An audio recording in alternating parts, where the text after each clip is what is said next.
Welcome to the new season of Be the Good with Kate, the show where guests leave you inspired to uncover your passions and discover tangible ways to make a difference along the way. Here we talk to individuals who are doing just that, individuals from all walks of life and industries. While we have featured guests from Bali to Utah, Florida to Japan, and just about everywhere in between, this season we are going uber local with my new/old state of New Jersey. New Jersey, but why? And why should I care? Well, because your host, that's me, Kate Chericello-Tente, is a New Jersey native but longtime Manhattan resident. That is, until just a few months ago.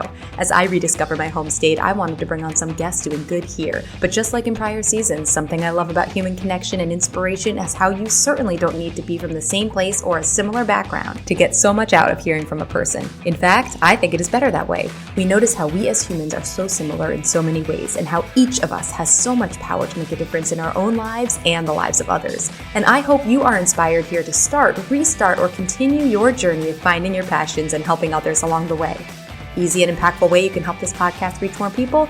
Share with a friend or leave a review. Thank you for helping to inspire more people. Now on to this week's episode. Let's spread a little more goodness in the world. Today on Be the Good with Kate, I'm so happy to introduce you to Dr. Nidal Humoee. Dr. Humoee recently released his first book, Re-Relate Through Relational Lenses, where he examines the importance of attitude in intimacy, listening, and settling differences. Nidal is a pediatric hospitalist at Hunterdon Medical Center, as well as an author, focusing on relationships and attitude. He explains a relationship is a two-way interaction. Each party bears responsibility for his own intention and attitude. Originally born in Syria, he's now a longtime resident of Hunterdon County, New Jersey, with his family. He states relational growth is slow and at times painful, but it is worth every effort, and it is both rewarding and vital. It elevates our relationships to levels where we need to be known, accepted, and loved. Nidal, I'm so happy to have you here today. Thank you for being here. Oh, thank you for having me. I'm excited about this. Well, please tell everybody a little bit more about who you are and what you do in your own words. I originally migrated from my country in the 1990s to enroll in medical residency. And life in the US has been exciting. At the same time, as life complicates and you have more money, you start family, your relational demands, your relational needs expand more. I did have my share of some brokenness in my relationships in my 20s and 30s, and that kind of prompted me to do some soul searching, reading, joining groups. And eventually, after years of reading, interacting with others, and my own experiences, I kind of came to a place where I realized the importance of relationships. And my life is focused on my profession. I'm a doctor, so I give my patients all my attention and effort when I'm at work. But this is something I'm having a lot of interest in because I'm realizing the importance of healthy attitude. A healthy relationship adds to the medical profession and to any other profession. Like, people are not able to really receive my medical information until I know how to build trust with them. And of course, it goes beyond to parenting my teen and other relationships. Where I am now is a doctor, but I devote good amount of my time when I'm off to promote my book, maybe make little engagement speeches and make some videos on TikTok and Instagram. Absolutely. What was it that made you feel the need to do more outside of what you are already doing in your own family and with your patients, that you felt that pull that it needs to go further? That's a great question, Kate. I really came to experience the limits of medicine. Medicine is a wonderful profession, as is podcasting and many other professions. But really, the human element is really what add, reward to your profession. There's a lot of discussions recently about physician burnout or whatever profession burnout. I believe finding reward in your own interactions with your patients or client, the human relationship factor is the one that either brings reward or add more to the demand of the profession, and then it become really a drag. So prompted me really experiencing the limits of what can I do with my medical skills purely. but knowing that I could do a little bit more, have better listening to my patients, better, conflict resolution with others, knowing how to apologize and recover someone I offended. Those are the things that eventually brought me the real joy, the real reward. And that's really what brought people closer to me. So that became really a drive. I realized that any profession or financial positions is not really going to get me to that place. It's really knowing how to deepen dialogue and how to build trust with others and how to be a better listener and more accepting for others, even if there is differences or disagreements. You saying that made me think of another question that I just have to ask. In the medical profession, I feel like there is often I don't know if stereotype is the right word, but maybe a common complaint from people of, oh, the doctor, they always love to use the phrase bedside manner, or they don't seem to be talking to me like a human. They just want to be in and out of the room real as fast as possible. Where do you see that disconnect having started? Is it that behavior and interaction isn't taught in medical school? Is it that, there's a bottom line to be met? Is there a source that you're finding that this has happened, this idea of like, oh, the doctor doesn't care about me as much? That's another great point. I think it's not really with one party alone. When we are interacting with each other, like me and you now, every person, like you introduced in the first few minutes, every person bears responsibility for their own part. So sometimes a person may try to be nice, but the other person may experience that as being distant or offensive sometimes. I think there's a tragedy with doctors, and I respect doctors, obviously, they're my colleagues. There's an exponential amount of medical knowledge you have to acquire as a doctor. And sometimes that kind of shifted you away from really the deep relational friendships and intimacies you need to experience relational and emotional growth. Emotional or relational growth is not the same as knowledge increase. Like you can read a book and know about the joint or the brain or whatever organ, but you cannot understand empathy, for example, or listening skills from a book. This is something you will have to live, to experience, to interact. So in that sense, a lot of physicians and sometimes other professions haven't really had a relational growth, and healthcare industry has not really invested. Now they are trying to catch up and like talking about the burning out and putting cap on working hours, but really it's originally a personal responsibility for the individual. When you leave your house, you go to college, you want to start a family. We are not in a position to say, well, my family didn't teach me that, or my life, was too busy. We do have to understand that we're responsible for thoughts, for our attitudes, for our emotions, and that translates always into a better, more happy individual, even if the money did not expand as much as we want to. I'm really glad you brought that idea up too, of the taking personal responsibility, because it's so easy to be like, oh, well, I didn't learn that, or no one told me to do this. But you're so right. We need to take account for what we are doing and how it's coming across. So I'm really glad you mentioned that, because whether we are doctors or whatever industry we are in, or we're interacting with people in those industries, it's so important to remember, that how someone's coming across to us might not be what they intended, but also how are we coming across to that person? Oh, that's really the essence of my book, Kate. I'm trying to really bring to the awareness of people that how do you think you had intended your communication may not match how the other person was impacted. Because remember, we experience someone communication with us based on our lenses. if I have really a prior dysfunctions, right? illusions about relationships, conflicts that I have not resolved, emotional depths that I haven't canceled. Whatever you are now trying to do with me, I am not going to read it with clear glasses, and so many conflicts. I notice that I'm not going to say daily, pretty often in my work, the patient or someone will say, he said that, but you talk to the other person who say, I never really said that. So how do you explain that?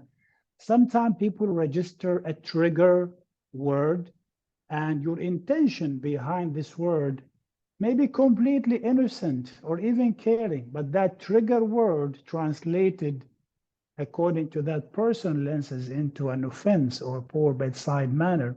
I learned always that when someone experiences an annoyance or offense by my behavior, I always tell them, I'm sorry you experienced that.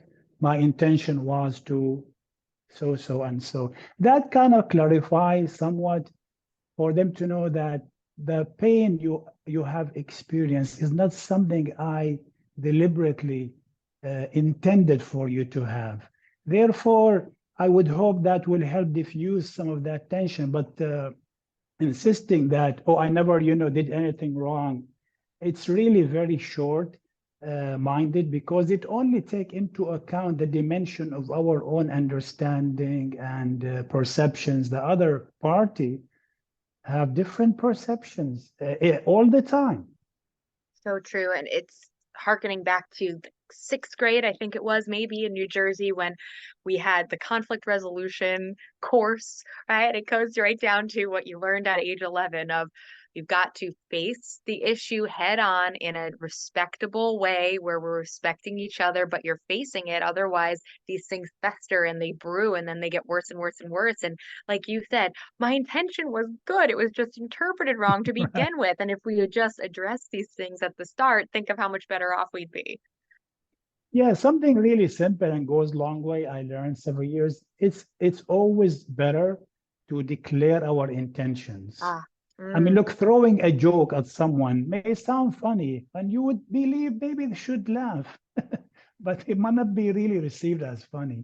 So I could say, look, my intention was just like to throw a benign joke. No, I mean, when we tell people our intentions, I find it to be helpful, but at the same time, telling you need a person to be aware of their intentions. Some people have excessive sarcasm or accuse others, or they have like some hostility in their verbal or nonverbal language without ever examining really their emotional tank. Like they just say and do. They didn't have any hard stops in their relational journey to examine really what is the inventory. I think it's very important, Kate, and that's something I'm alluding in one of the chapters, for us to take an inventory of our emotions. And sometimes pain or dysfunction in a relationship can bring us to that place. But a mature person should take time deliberately and take an inventory. I have conflict in my childhood. I have a divorce. I have a drug habit. I have etc. Taking inventory for our issues can clarify some of our problems and can guide us into having insight about how I'm treating this person. Why is it I'm so aggressive with my verbal language? Why I'm trying to overtower over them? Why I'm having like a frown face? I mean, those nonverbal expressions tied to the kind of tank filled over the years. So people have to take inventory of what they have and work deliberately towards resolving things. Yeah, my colleague in the morning sometime, or someone will say, oh, don't go to that room. Very difficult individual. And I will say difficult situation. Don't say difficult individual. And I'm just amazed how many people will tell me this is very difficult individual to work with. And when I go there, it couldn't be any smoother.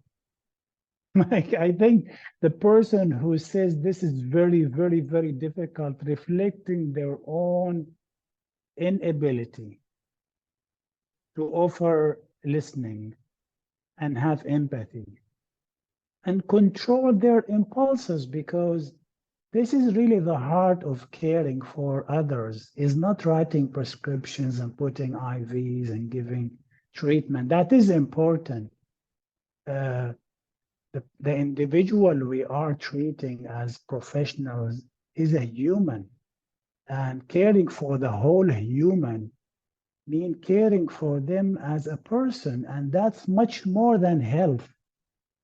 It's eye contact, it's honoring them by addressing them by name, it's listening in the amount that the encounter affords. Even if you have 5 minutes, that's a lot of time if you know how to give room for someone to talk a little bit more. They are constrained with healthcare and insurance, as you probably know. But once you know the patient or the other party, understand your time constraint. I know doctors are busy and life is busy. If you offer someone even a minute or two of listening, they will say thank you. I really appreciate that. One thing, Kate, I would always like to share, in the emotional issues, we cannot use logical standard to measure the outcome. I may listen to you for 2 minutes, and 2 minutes is not a lot of time in logic, but emotionally, the effect of the 2 minutes outweighs a lot what 2 minutes can do. I have seen people tension diffuse because of even a minute listening. So time is restraining somewhat in my profession. We should not underestimate the power of listening and empathy, even for very short few minutes. I would love for about everyone.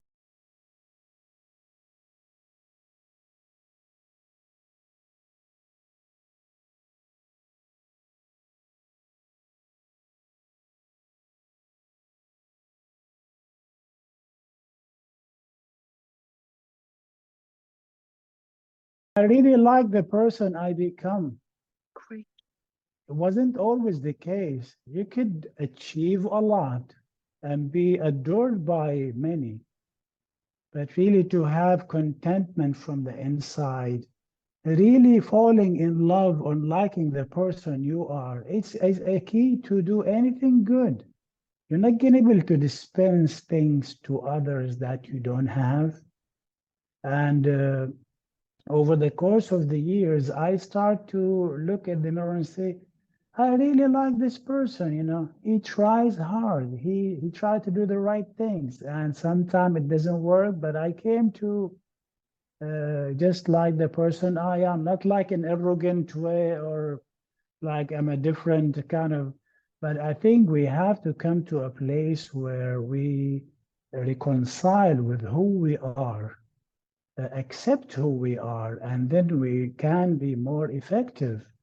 I mean, I don't think Kate, someone who is not genuine and authentic, can make a real difference. The difference has to be made inside me before I could cause a difference in others. Of course, fear and intimidation can cause sometimes changes in others, but it's not lasting. I think the person who wants the message of change has to have went through it, if possible, or capable of doing it. I mean, you just don't want to say things. You want to walk the walk. People have to see your words and your actions are a match. And then they will be inspired.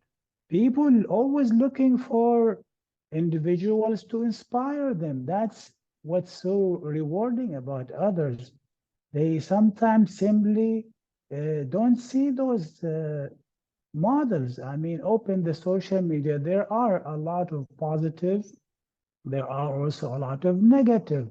So people want to be inspired. If you have something good, that's one of the reasons I appreciate the podcast you do. If you have something good, go ahead, nurture it, invest it, give it time, giving effort, and life goes on. Such an excellent answer. And that bridges perfectly into my next question, which is what advice would you give to someone who is out there saying, I want to do good, I want to follow my passions, I want to help others along the way, but I don't know where to start? Kate, I think our relational journey start from being bonded in love with others who are close to us. And that's such an important thing. If people had experienced abandonment or abuse, and they have known their emotional and relational growth had been stunned, very difficult to succeed in life, even if you achieved academic success or financial, because eventually it's the relational factor that dictate your state of contentment. I'm sure you have known plenty of people who are very rich, but their personal life had conflict or failure, and that's very difficult. My advice for everyone is to nurture themselves, invest in self-growth, internalize responsibility, understand boundaries, examine the lenses they use to examine a situation. Having a distorted way of understanding things will eventually ignite conflict and eventually will lead this person to conclude there is really no love, there is no friendship, there is no parenting. I'll just buy a computer or just, seclude myself in a farm. They kind of isolate themselves. Look, the human race is awesome. There's nothing bad about humans. There are problems. You can't just write people off. You're just one of them. So my advice, don't isolate yourself. That's not going to be a remedy. It can be for someone who's coming out of a difficult situation or relational problem, seeking privacy and recovery. But eventually, a self-disclosure to others is what inspire others. I have to disclose to you the hardships I have, the things I have went through. And I'm not saying do a blanket self-disclosure. You do targeted self-disclosure with people with whom you share views, they're trustworthy, and you do it in an incremental way. Your goal eventually to disclose really who you are, because only then people can understand who you are, accept who you are, and maybe get inspired. But to live behind a mask of social media, dancing and eating and making, food, nothing wrong with that. That's not the real you. The real you is the one who cries at night and have their makeup is messed up and you're just punching the wall and getting frustrated. That's the real you. So show your real colors. And if there's blemishes, it can't be clean. It's not going to live like that, but you have to start. So my advice, take responsibility, bond with the people you love, and slowly you will gain more confidence also in listening and give people the first priority in your life. And when you are on vacation, when you are on a hike, when you are on a lake or a beach, take interest in others.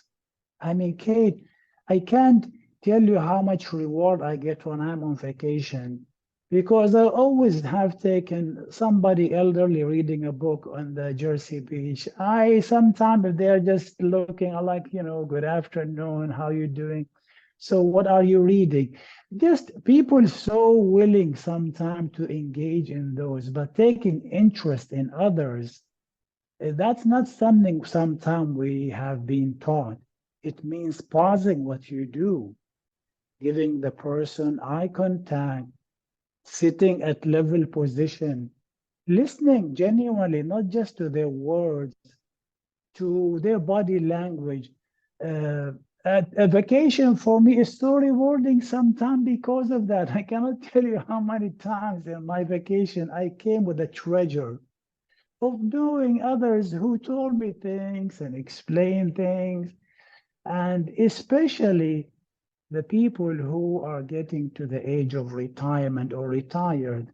Sometimes they have loneliness, Kate, and they are want to share their love journey, the wisdom they have, the victories they have, but there's no one to listen. It's so true. I can think of so many great moments of just that stranger interaction. And there's so many studies, thankfully, that are being published now to show that people need people and the value in those little social interactions for sure. Absolutely. Even in the Olympics you were watching, Yeah. maybe you will see both teams really very close with skills, but a leader on one part can push the game. Like the human factor is really the secret sauce. You see a team that is not really maybe as competitive like with shooting and passing the ball, maybe with, but having a leader, it changes, it kind of empower you right away. It inspire you. It just make you believe you could do that. And then I love that because I noticed the teams that they don't have really a strong leader. If the momentum was to shift away from them, they struggled and they sometimes lost. So It's again to the human factor, it's really important. I believe, Kate, an abundant life, and that's in my book. It's not really something you seek outside. It's something in you. I have treasures in my life because I have grown in my ability to listen to others. And I'm not saying listen to agree or disagree. We have to quit this narrow minded way, like, yeah, that's right or that's wrong. Listen to understand. You're not listening to give people your input. Sometimes they don't want it. People looking to be validated in their experiences more than agreed or disagreed. I find it most helpful when I don't agree or disagree. I mean, unless the person asks, oh, by the way, you know, they always respected me a lot more when I listen without saying agree or disagree. And I think a mature person will understand there are more options than agree, disagree. You could say, I mean, I can relate to that. I can imagine that. I understand that. That's better. Agree and disagree basically bottle all the responses into white and black. But really, life is much more rich. People like to be affirmed and like to be listened to. And we need to remember on their end, what they are experiencing is true to them. You can't brush someone's fears, for example, of bugs as silly. It is real to them. When they are faced with the small bug in the bedroom, the fear they're experiencing is no different from the fears maybe you have about losing your 401k or getting a lawsuit or losing a loved one. The fear is real to the person who's experiencing it. So we should have empathy when we are with others, listening and being with them, and offer that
Wow.